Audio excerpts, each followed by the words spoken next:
welcome to the show. Thank you, Dante. Man, it's been a while since I have seen you. Yes. And I think you've been in Egypt or something, right? Oh, yes. Yes, I was in Egypt this year in June. Okay. My brother-in-law got married. Okay. I also promised my wife, who's from Cairo, that we'd go at least every 5 years. Mm-hmm. So this was our 5th year wedding anniversary as well. So 2 birds with 1 stone. Awesome. Man, what's the music scene like over there? Music scene in Egypt. I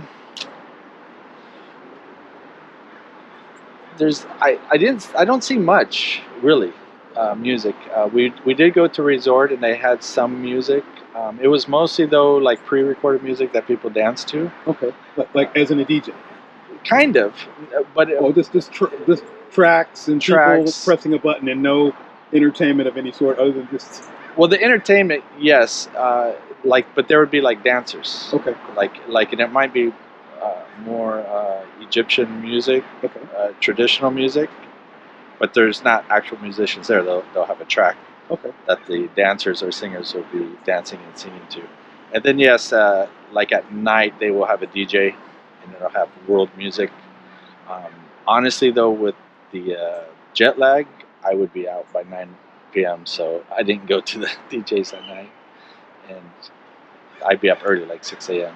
I got you. Yeah, because it's like 10-hour difference.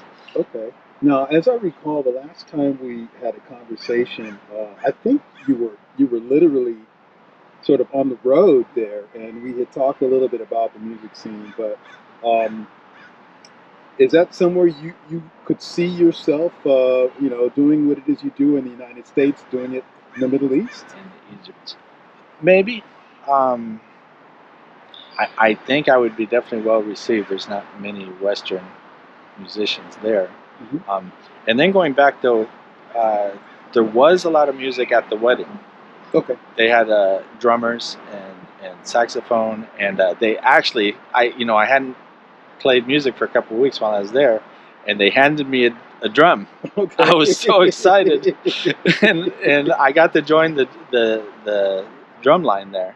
Nice. And that was the funnest thing I did there. I actually was, I don't play drums per se, but I was in high school in marching band. I did play some percussive instruments, cymbals and toms a little bit. I really wanted to play trombone and piano.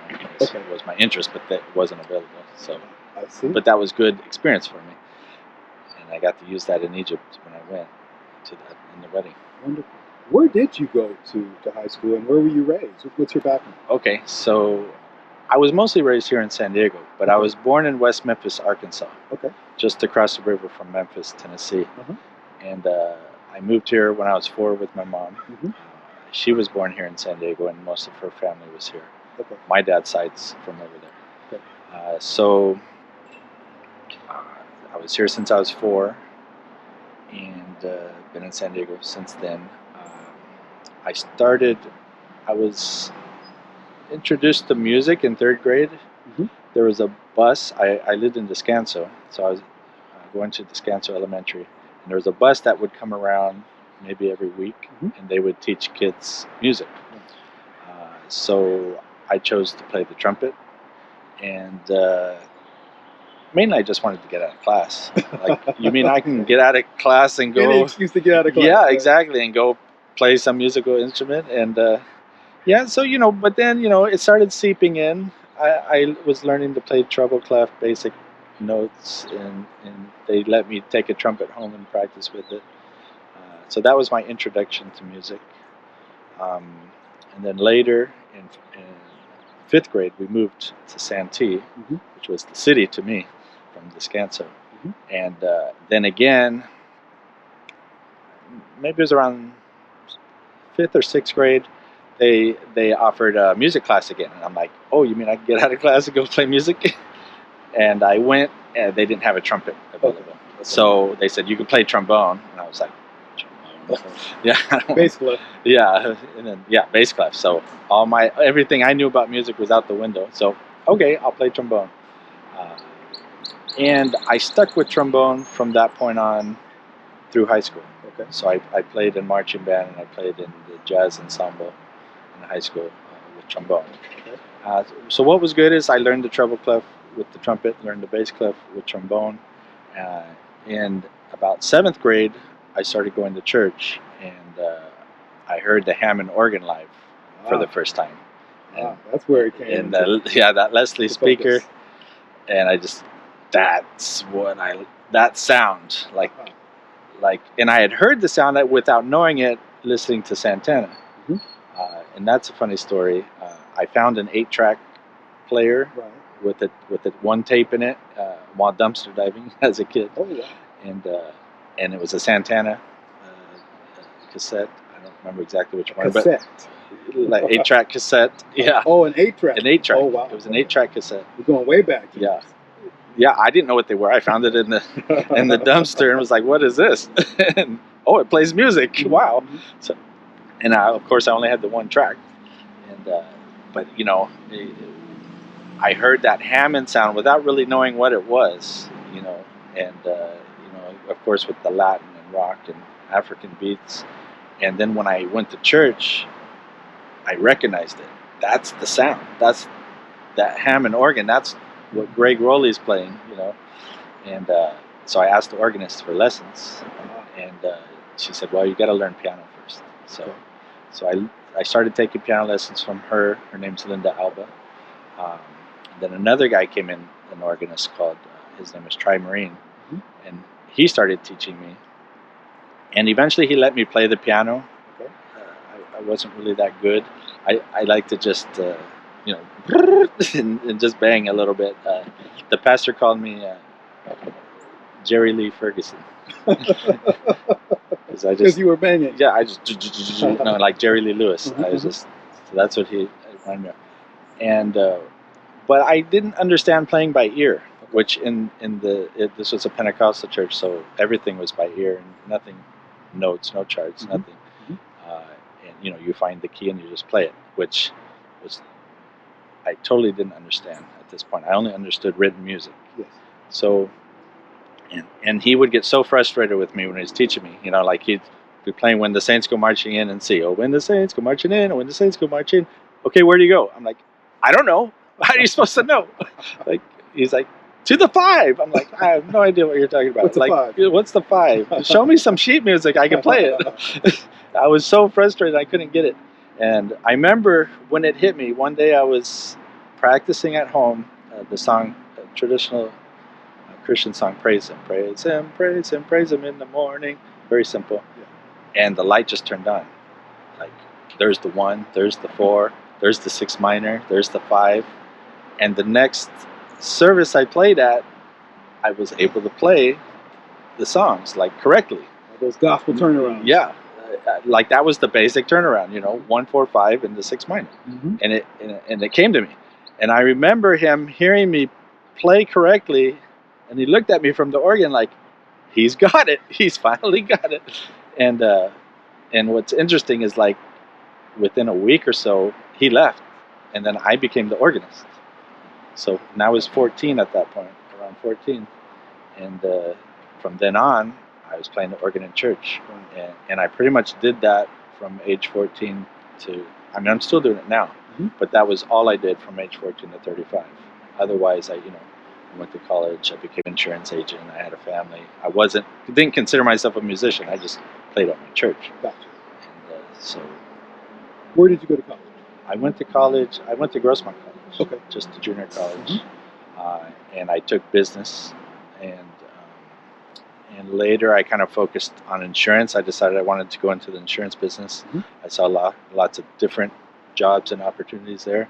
Okay. So I decided, okay, I'm going to get into insurance. And I took all classes related to insurance. And my computer teacher happened to be also a piano teacher. Okay. Which... steering you back to that direction. Back to the piano. So I told him this. I said, hey, I play the piano too, and blah, blah, blah. And he's like, why don't you come to some of my classes? So I went to his classes just to watch, not really as a student. And little did I know, he was grooming me to help him teach. So when I graduated, he asked me if I wanted to help him teach whenever he needed time off. Or he also taught at Grossmont. He taught at Grossmont and he taught at Cuyamaca. Okay. So what ended up happening is I taught when he needed a day off at Grossmont, Mm-hmm. and then I ended up eventually taking over his classes at Cuyamaca. Mm-hmm. So he only taught at Grossmont. He taught computers and piano, and he had his own method and books, and I taught using his method and books, basically at Cuyamaca College. But I was also doing insurance once I graduated. Okay. So that was just more for fun. I thought, I'm going to do this for the experience. Sure. I never thought I was going to become a musician or anything. It was always, a hobby. It wasn't a real job. Sure. Well, I'm always impressed by great musicians. You're definitely a great musician, and one of the things that I found to be very unique about you, and that reminded me of how we are truly speaking this universal language, is that I thought it was very interesting that you, as a performer, a musician, an artist, and by the way, which would you consider yourself? An artist, a musician, a performer? What category would you fall in? That's a tough question because it's all three, really. An artist. I think I'd always been a musician, since I started playing that trumpet, and so musician first. Musician first, okay. And then slowly became a performer as I got out of the church scene and more into the secular music. It was about performing. Once you start getting that feedback from the audience, and that's a big high. Now I'm moving towards artist. Okay. I've kind of trademarked my name, Fergonized. Yes. A play off my last name. Right. So, we've seen you at some casinos and whatnot over the years. Yeah. So I'm kind of pushing towards that, towards more of an artist where I would be known as Fergonized. Yes. And in my bands and whatever I do, that name is there, especially since it's trademarked already. Your brand. Yeah, my brand. And I see Fergonized as, it was something that was given to me at a church, because basically the explanation is I take a song and make it my own. I embellish the chords, and make it my sound, give it my sound. Also, I see it as a level of excellence with that stamp, as you said. Yes. It's been Fergonized. It's excellent. It's done well. So that's what I want to build towards an artist. And that Fergonized name is a quality, a stamp of quality. Gotcha. Okay, so what I was actually alluding to, and I wanted to clarify that more, but what I was alluding to is the universality of music, this language that we speak.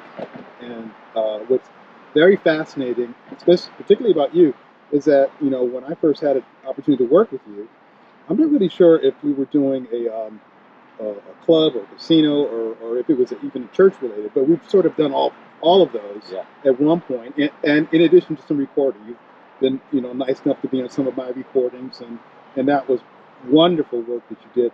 But from a house of music, house of worship, the music of a house of worship standpoint, it was very unique that you were the only white person in a lot of the churches. Yes. And I thought that was so cool, because it's just the opposite with me.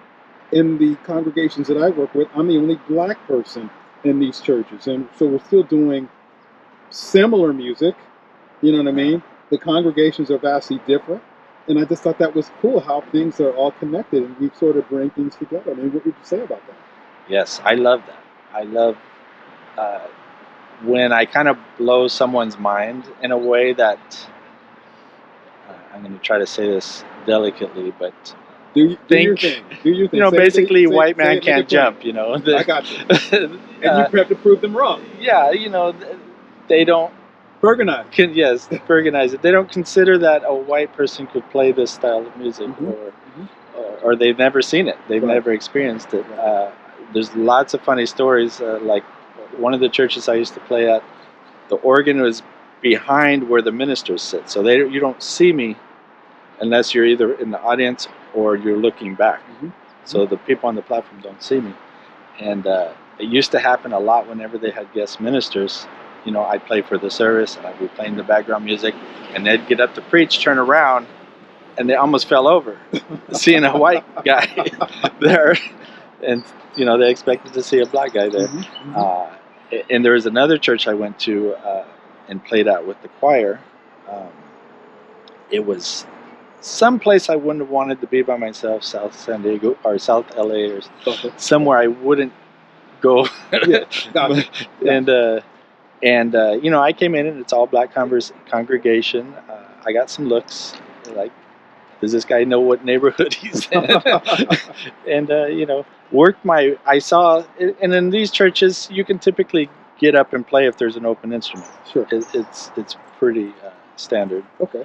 So I saw the pianos open, and I slowly worked my way to the front. And when I saw a chance, I got up on the piano, and everyone was looking at me like, "This boy got up on the piano. What's going on?" And I kind of like, but then the organist heard me. He's like, "Hey, I gotta go. Like, you want to jump on the organ?" Jump on in here. So right at the right moment, we switched, and I forgot what was happening. It was like a shout, or I was following the preacher, and I just jumped in and did it, and the church went wild. Like, they were just like shocked and amazed, and it really, the Holy Spirit then just moved, and it went crazy.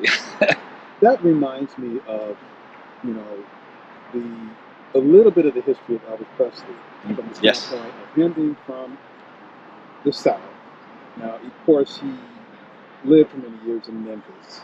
I believe he was born in Mississippi, if not mistaken. Either way, we know. I'm trying to remember. I think it was it was in Tennessee still, but I don't remember the name of the city. Okay, but I could be wrong. Gotcha. We'll have to look that up. Yeah. But in any event, I looked recently at some, and I'm really a student of the arts and entertainment as well as other things in the world. I'm a student of the world, but there were some videos of him in one of the last. So it was sort of a documentary movie he did. I believe it was 1969, and it was the opening of a residency in Las Vegas. And I believe the film is called "This Is It," or something to that effect. Sounds familiar. Where they're just documenting him for a certain period. He's rehearsing with the band and so forth. And wonderful rapport that he had and the effect that he had with people. But I thought it was so cool, of his band being integrated and his level of comfort with that sort of a situation even back then. So it just makes me think, being originally from the Memphis area, even though you were there till 4, would you attribute your comfort of being in a black congregation to your early beginnings that you probably barely remember being in the South? Yes, I definitely feel that. I feel a camaraderie with when people say they're from Memphis. I have lots of family there, and a lot of my family even knew Elvis. And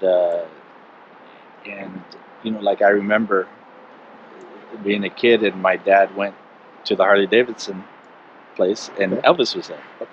And I think little stories like that, and where my family knew him in different occasions, and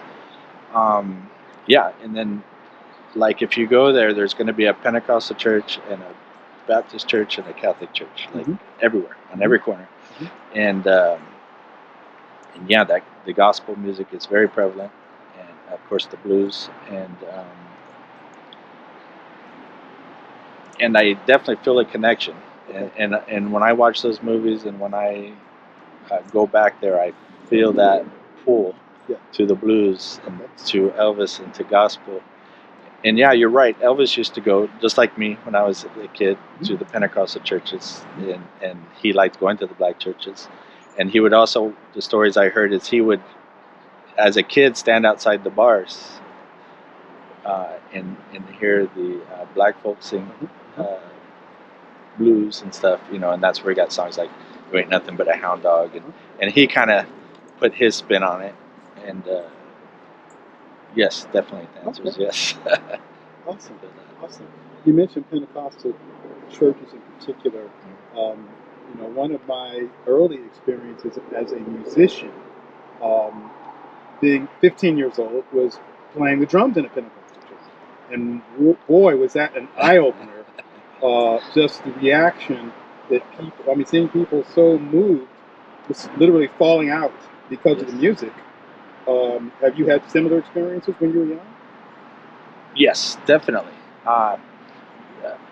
When I played for a Pentecostal church in Santee, they were mostly white, Okay. but they wanted that gospel feel in the music, definitely. When I started, it was mostly hymns and stuff, and we got, as I learned, they got more contemporary music. This, of course, was late '80s, early '90s. So, just moving from the hymns was contemporary, but they definitely, would what we call run the aisles, where everyone just run around the church. They would even run on the pews or roll, all of that stuff.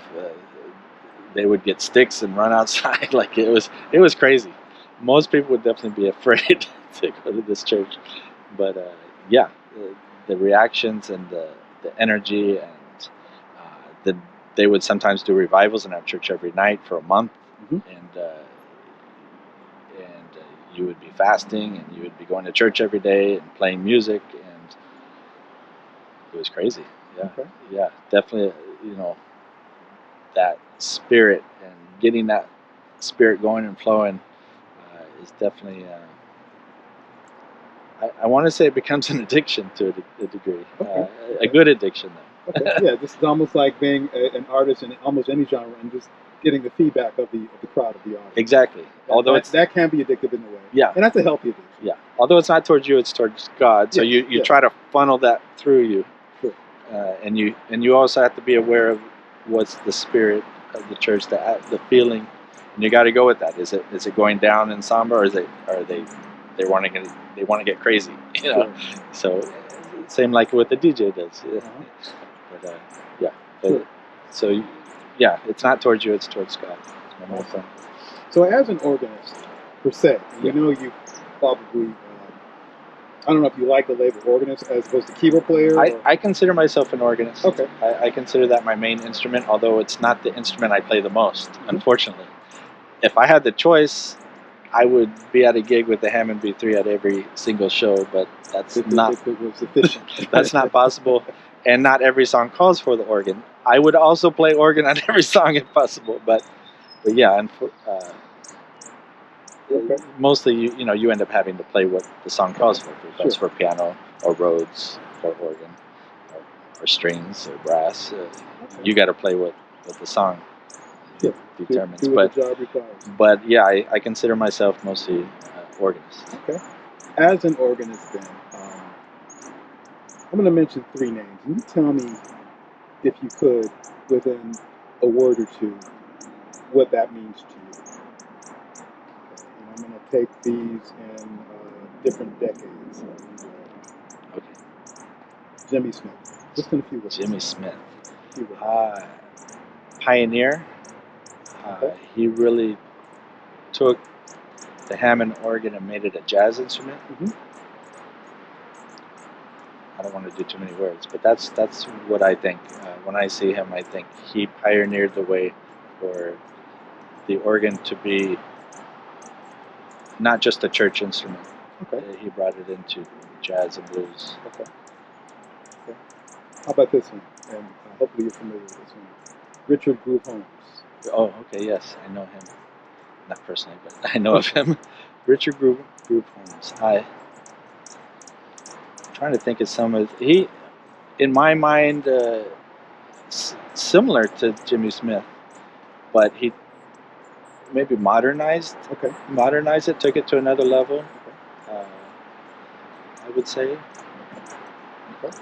All right, and then the next generation, which is probably one generation before where we are, but Joey DeFrancisco. Oh yeah.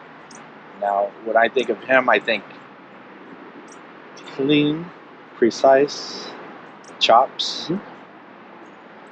Like the guy can just go a million miles a second, and you hear every single note, and it's all thought out ahead of time, and in a good way. you can hear what he's thinking, and it's very clean. And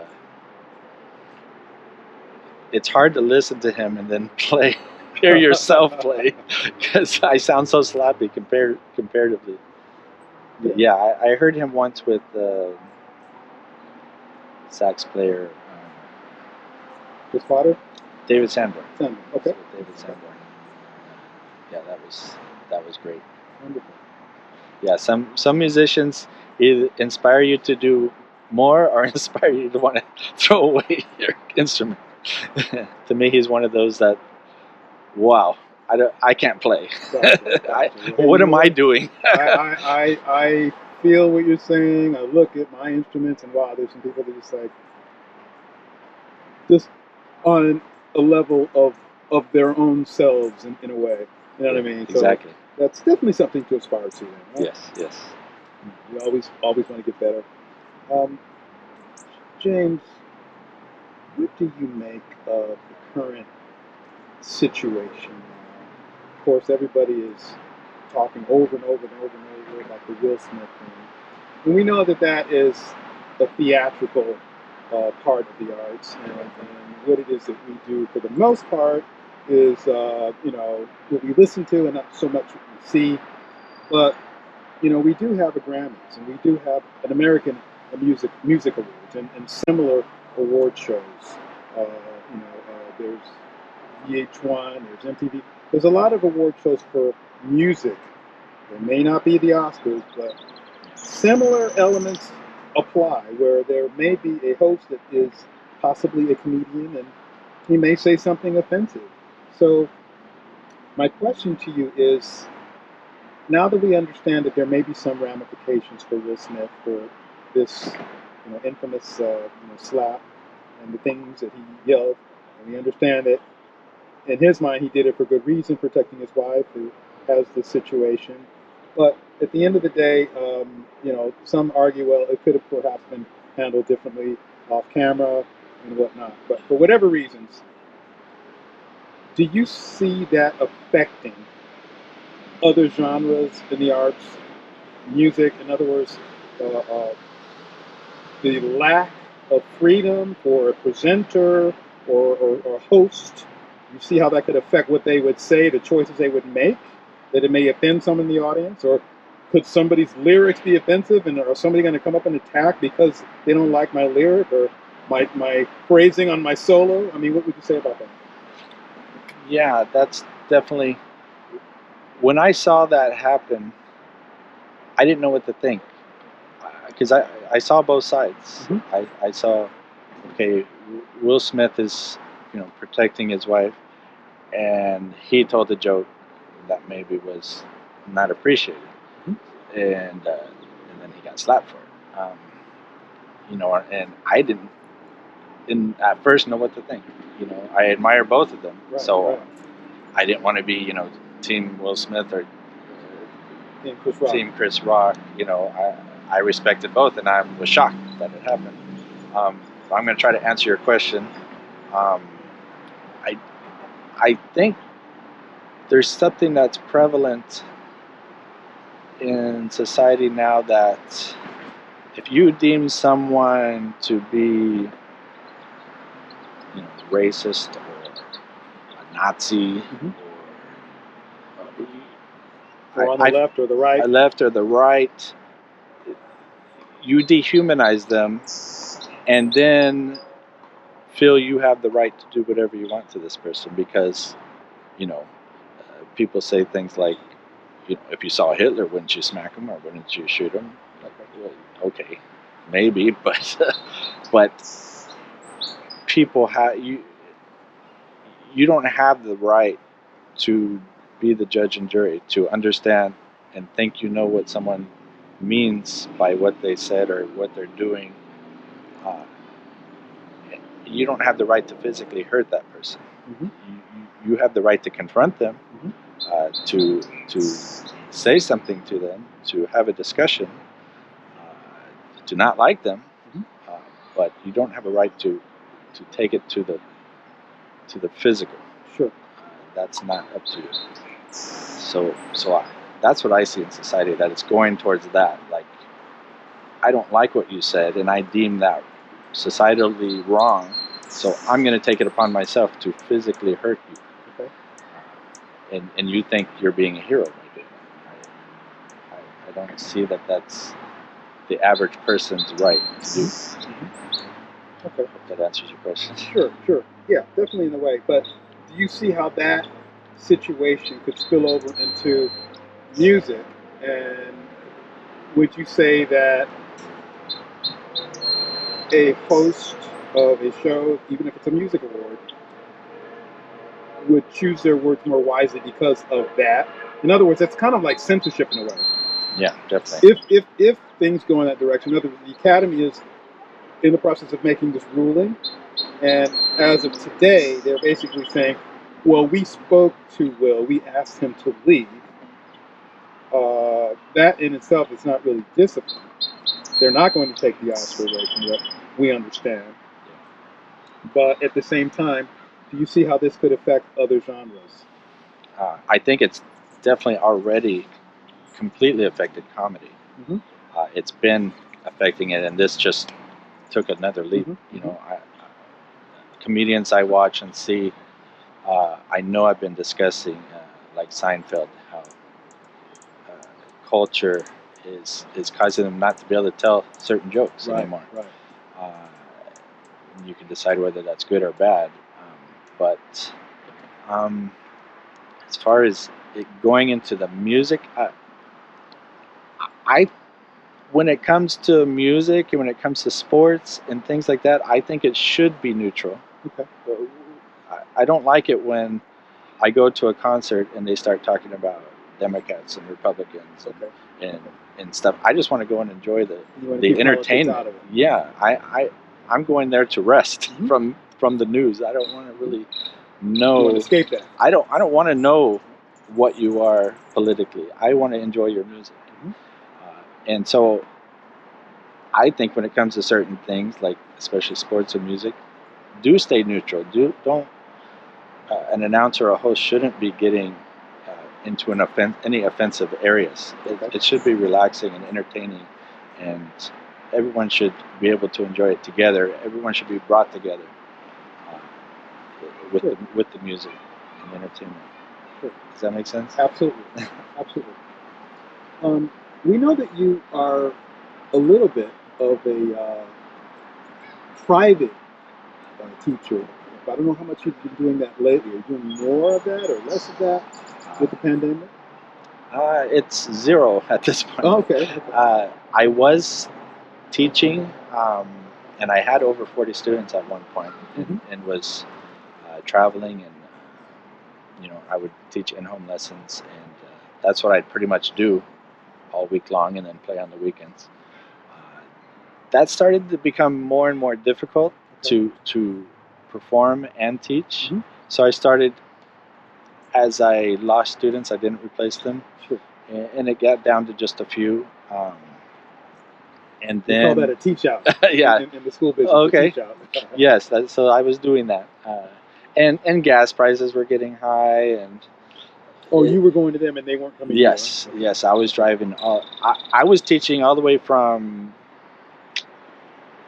Chula Vista up to Orange County. Oh, wow. Like I was driving a lot. That's quite a range. I was driving a lot, and for a while there, sometimes I was doing Uber. So, and then gigging. So I was really do what we got to do, right? I was really busy. I was doing good with money, but I'm not good with sleep and taking care of myself. But once I got married, that slowed down a whole lot. Okay. Of course.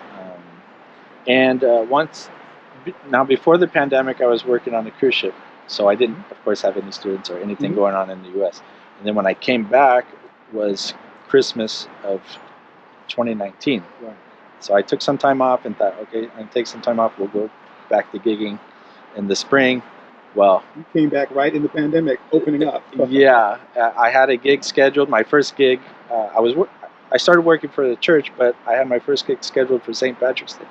Patrick's Day that weekend, and everything canceled. Okay. So I tried to do online, Zoom. I got like 2 students on Zoom. for me, I don't know if I'm admitting my age, but I couldn't do it. I needed to be there. Gotcha. Like, You need that face-to-face contact yeah, with the student. there's a delay with the sound, or sometimes the Zoom itself cuts it out as background noise, the piano, and I'd have to tell the student, play it louder. Yeah, I can't hear. there are definitely, or at least there were a lot of latency issues. Many of that has been corrected now. There have been a lot of improvements with Zoom. I happen to be a Zoom artist. And, Oh, okay. have Good. A lot of their toys and tools. But yeah, it was a problem. Yeah. It's a little bit better now, but definitely. So before the pandemic, I knew what Zoom was, but maybe I used it before. But of course, once that hit, everyone had to be on Zoom, Sure. and it was new to me, and I really had a hard time teaching, and I pretty much just, when the students wanted to go, I let them go because it wasn't comfortable for me. I didn't feel like I was giving value to the student, not being there in person. So at this point, yeah, some people contacted me and wanted to set up lessons once everything got situated, but I haven't taken any new students anymore.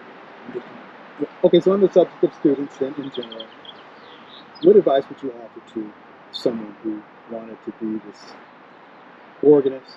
And being an organist is no joke.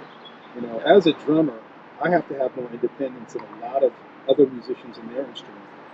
Organist is the same thing on steroids, because not only you working each limb, but you're working the digits on the fingers and the limbs. There's a lot of independence necessary. So what advice would you offer to a young person who wanted to be an amazing organist of any genre, whether it's jazz or music of worship or whatnot? What would you say to them? Okay. First of all, going back to what you were talking about, the limbs, it is very, in many ways, it could be a percussive instrument because it actually has percussion on it. Is, and then like the air, like when you kick the bass, there's a poo, poo, poo. And even when you play the keys, a lot of times if I don't have a drummer, I'll just kick that bass and not even be playing a note really, just to get that kick bass sound. Okay. There's a lot of that. You got the drawbars, you got two keyboards, and you got the pedals. So it's like flying a plane almost. But then to answer your question, to be an organist, the unique thing about the organ, especially the Hammond organ, is that you can create your own sounds by mixing the drawbars. Okay. Those were originally made. The Hammond organ was originally made to be a portable pipe organ. Okay. And those drawbars represent the different pipes. So I kind of see it as an EQ. You have low to high. But if you want to be an organist, what you need to do is understand the different sounds the Hammond makes. Okay. And to me, you do that by listening to the different artists. Like you mentioned, Jimmy Smith, Joey DeFrancesco. So listening to them, and the different sounds. Listen. What do they play on a ballad, and what do they play on a blues? What kind of sound do they play? What does Emerson play? If I'm playing Deep Purple, how does it sound? The sounds change so dramatically on the same instrument. Sure.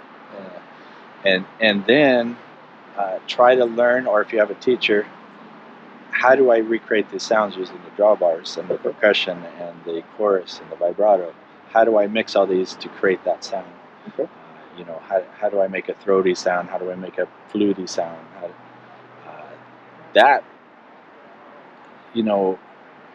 It's not just playing. It's you got to recreate the sound.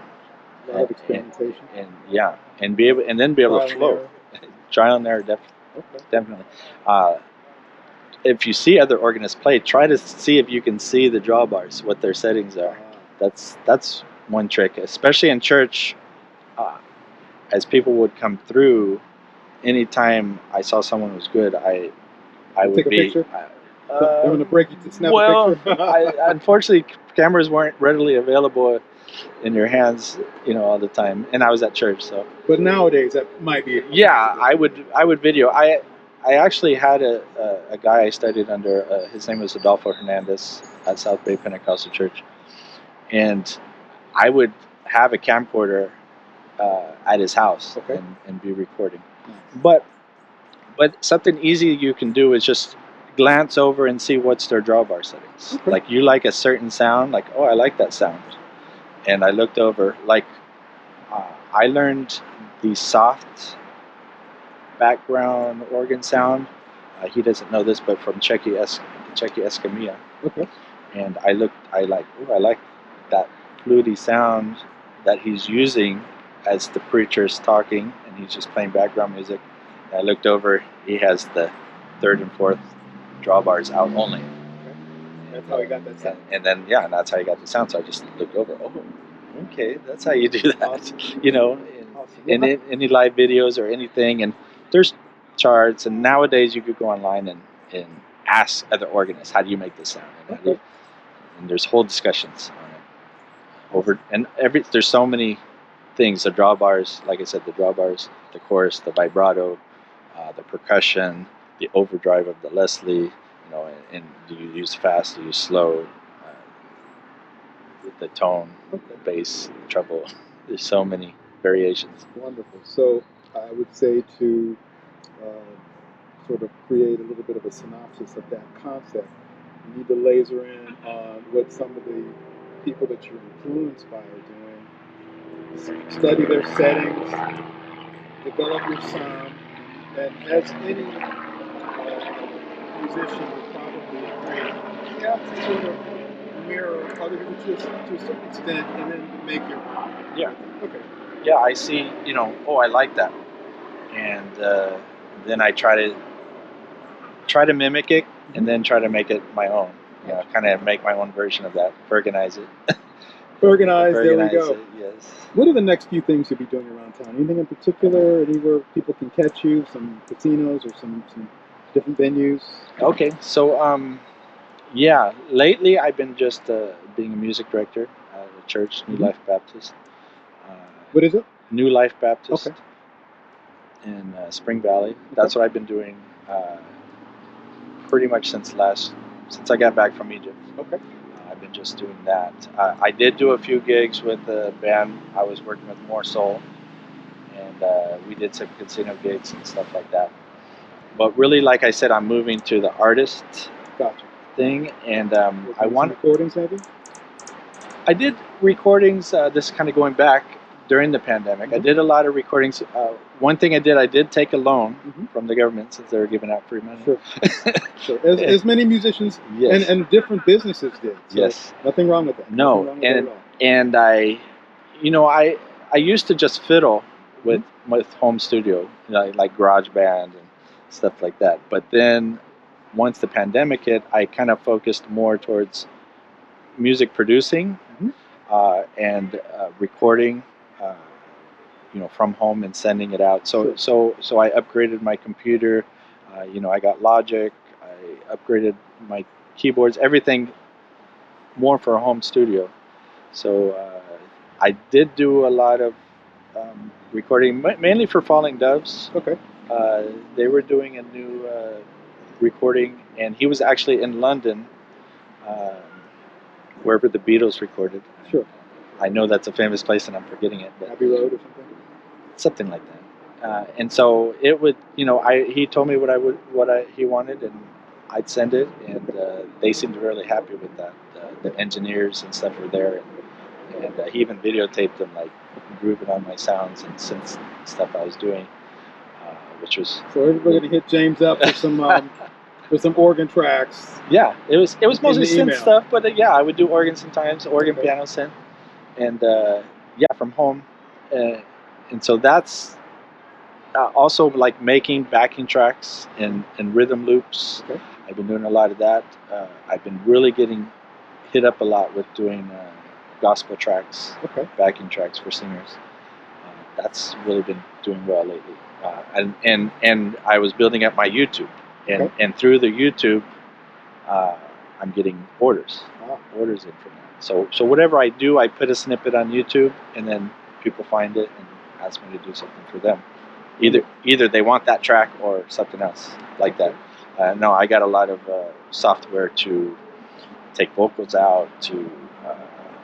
I can isolate drums, I can isolate the bass, I can isolate the vocals, I can speed it up, slow it down, change the key.